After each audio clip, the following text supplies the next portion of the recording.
Hey guys, it's Speedy, and I can't believe that I got this, but for my birthday, I got a Geo AES. Well, I decided to get one because I was looking for a new system, and I just wanted I wanted to get a rare and a sort of unknown system. So Geo looked sexy to me, and since I got it now, I might as well talk about it. The Geo was released in Japan in 1990 and in North America in 1991.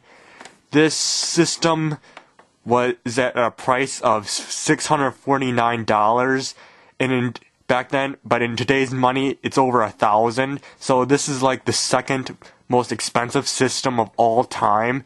The only system that beats it in price is the 3DO. And now I'm going to take a look at what the system's got. It's got a huge cartridge input, and I'll show you the games after I'm done with the system. It's got a huge reset button.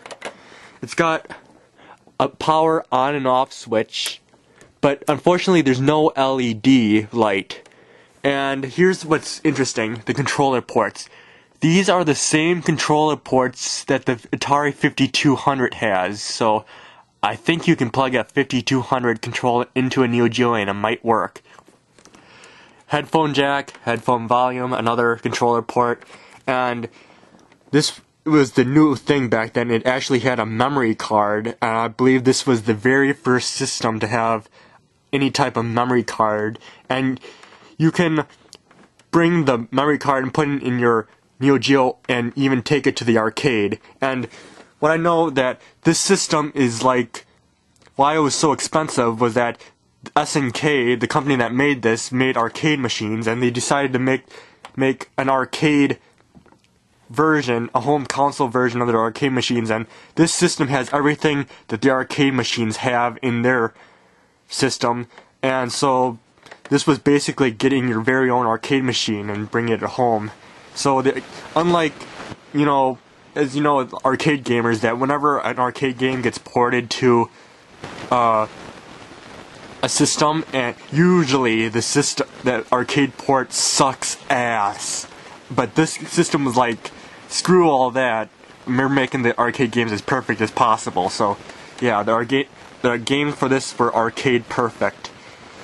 So also you got this typical AV plug and power, and for this one, for what I got, I don't think this is the original power, because I think the power brick was like a Sega Genesis, where it ends with this big bulky thing, but this one it ends with a normal plug. So you can use universal AC adapters with this system. And by the way, this system is the North American version, and I don't know how to prove that, because the Japanese version and the American version looks identical, but the only way I can prove that is that it's in English back here, and I think the Japanese version, it's all Japanese, so this is all English. So this is the North American version. The North American version of this system is way rarer than the Japanese version. It's really hard to get one. Also, even if you were able to find one, usually they're all modded with component and S-video jacks. This one is not modded, so I'll explain why they're modded later. Now let's talk to the games. The games came in these huge boxes, and why they were so huge is that the cartridges themselves are huge, and in the box, that the instruction manual just fits right on top of the cartridge. But unfortunately, there's no inserts that you can put the instruction manual on the other side. So I think the instruction manuals are easily to get lost. So here's the cartridge, and it is huge. Huge cartridge. And believe it or not, these are not the biggest cartridges. I did a review on the Sega Pico, and while I get this out, and I said the Sega Pico cartridges are bigger. Here's a Sega Pico cartridge. Here's the Neo Geo.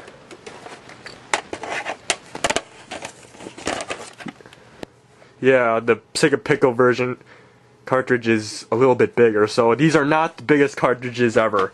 Many people think that, but they're not. Now, when these games first came out in 1991 or 1990, they sold for $200, which is over $300 in today's money. The reason for that being is that the quality SNK put in these cartridges hold a massive amount of information. Most cartridge games at this time, even to the Nintendo 64 era, could only hold 8 megabytes. These ones, and thankfully, it tells you right on the box itself how much megabytes they are. These can hold like 80 times more. Like here's Samurai Showdown, 118 and 46, 47, 106. So yeah, I can tell why these were so expensive, and it even says super high-tech game right there. How expensive. And there's another interesting thing about these cartridges. In this game, well, the one that I have, Riding Hero, it's a racing game, that there's this communication pin jack right here, and I looked manual, and this is for a system link for the system. So if you want to play multiplayer, but you don't if you want the second player to have their own screen, you'd use this, which I believe that no one has ever done before, because you need the cable, the connector cable, and you need 2 Neo Geos and two TVs, which is like, with so much money of these things cost, and see that no one probably has ever done that before. So yeah, why would you want a second Neo Geo if you could just play like a second controller port? And wait, it doesn't say 2-player. So yeah, I guess the only way to play 2-player of this game is to do the communication jack thingy, I guess. So here's the controller. Now this is a redesigned version of the Neo Geo controller, because the original one was much larger, and it's got all the controllers for this system were arcade-like sticks. They weren't like there's no Sega Genesis like controllers or Super Nintendo. They're all arcade sticks. And so yeah, it got 4 buttons, but in the arcades there were 6 buttons. So in Samurai Showdown you have to press both of these for an attack. So it'd have 6 commands. So there's a start and select. Now, as I said before, that most Neo Geos are modded, and there is one downside to this system that really screws it up. There's just one major downside, and that is that the Neo Geo does not work on most HD TVs. When I first got this, I plugged this into my HD TV and I thought it didn't work, but it turns out that the Neo Geo outputs a signal that most HD TVs don't pick up. And even if you do have an HD TV that can pick up the signal, the picture quality is horrible. So it is best to play this on a CRT TV. And yeah, I think I pretty much covered most of it.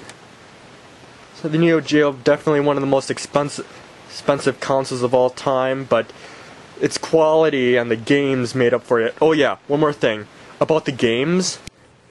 Believe it or not, this system had absolutely no third-party support whatsoever. Every game for this system, and there was 150 of them, every game was made and published by SNK.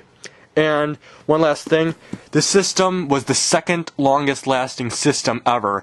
It lasted all the way up to 2004. I'm not sure if it lasted that long in America, but in Japan it lasted to 2004. And surprisingly, in 2001 SNK went bankrupt, and this system survived the bankruptcy somehow. And I get in 2004 SNK just abandoned the system. And another thing is that the megs for this, the highest meg count I've ever seen was 688 for Guru Mark of the Wolves, which is like also a Dreamcast game. So this system can do up to Dreamcast quality games as long as it's 2D. And also this is a 16-bit system, and it can't do 3D, but it can only do 2D. And of the TurboGrafx-16, Genesis, Super Nintendo, this system was by far the strongest system of that time.